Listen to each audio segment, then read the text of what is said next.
Welcome to Nasdaq Trade Talks. I'm Jill Malandrino, global markets reporter at Nasdaq. Joining us for the segment, we have Jason Wilk, founder and CEO of Davecom. Jason, it's great to have you with us. Welcome to Trade Talks. Great to be here, Jill. Thanks for having me. All right, let's talk a little bit of fintech here, popular conversation on Trade Talks. Explain to us what neobanks are, who will use them, and will they remain relevant longer term? So at a very high level, neobanks are disrupting the heavy cost structure and huge gross profits of the major banks.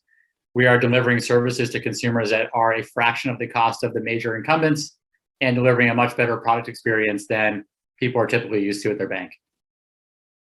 Will neobanks help to alleviate the massive need for alternative banking solutions that serve everyday Americans, as low-income clients and people of color are most impacted by overdraft fees?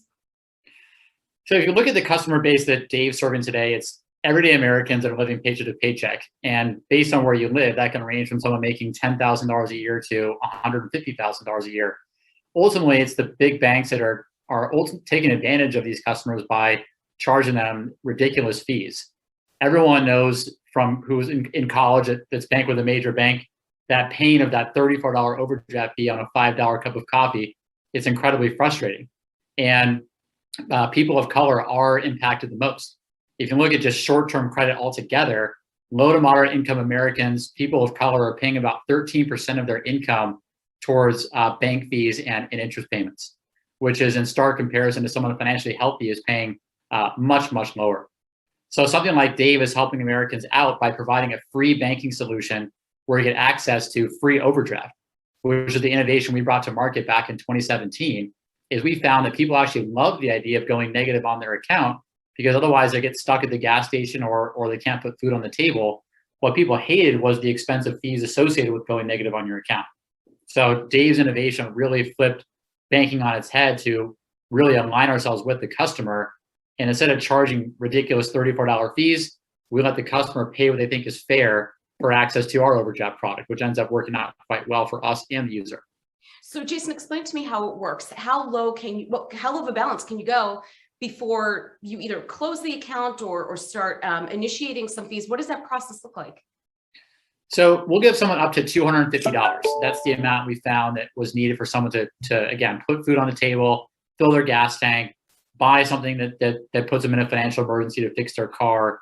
And that puts us squarely in line with the customer, helps us build a relationship with the member for the long term, as ultimately our vision is to create financial opportunity for everyday Americans. And it starts by putting those expensive fees back in people's pockets and then helping them create opportunity from there. Right. Well, it makes sense. If you can't fill up your car, didn't get gas, then you can't get to work. And then that's a really vicious cycle, isn't it? What are your thoughts around regulation in the space?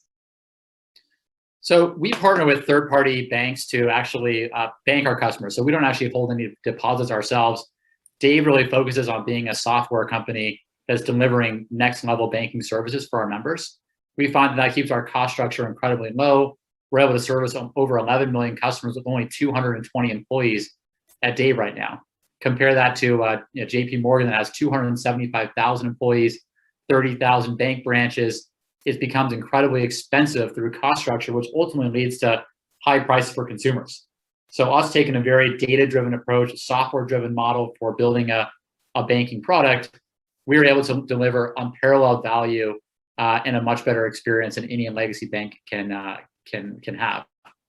Ultimately, we're all in the early days of banking, and once we can build this household name, we're going to see so many more people switch their primary relationship over to a digital bank for the first time.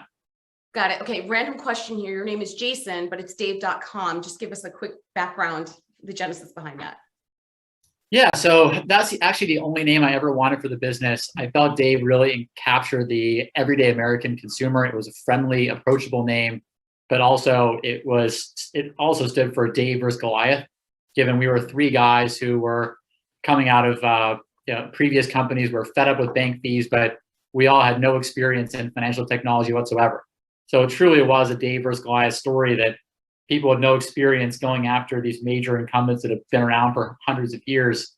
It's a pretty cool story of American entrepreneurship. So how will inflation and the aftermath of COVID impact consumer spending habits and overdraft rates in the US?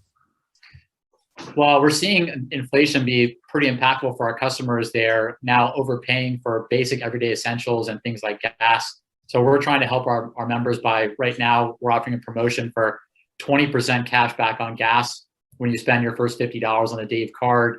And we're going to try and look for more ways to offer cash back. We have a cash back platform rolling out by the end of the year. And so everywhere from fast food to major retailers, customers can get money back on those everyday purchases. But we think that it's going to continue to affect people with inflation as long as the stimulus money is still flowing through the system. All right, Jason, we appreciate the insight. Thanks for joining us on Trade Talks. I'm Jill Malandrino, Global Markets Reporter at Nasdaq. Thank you, Joe.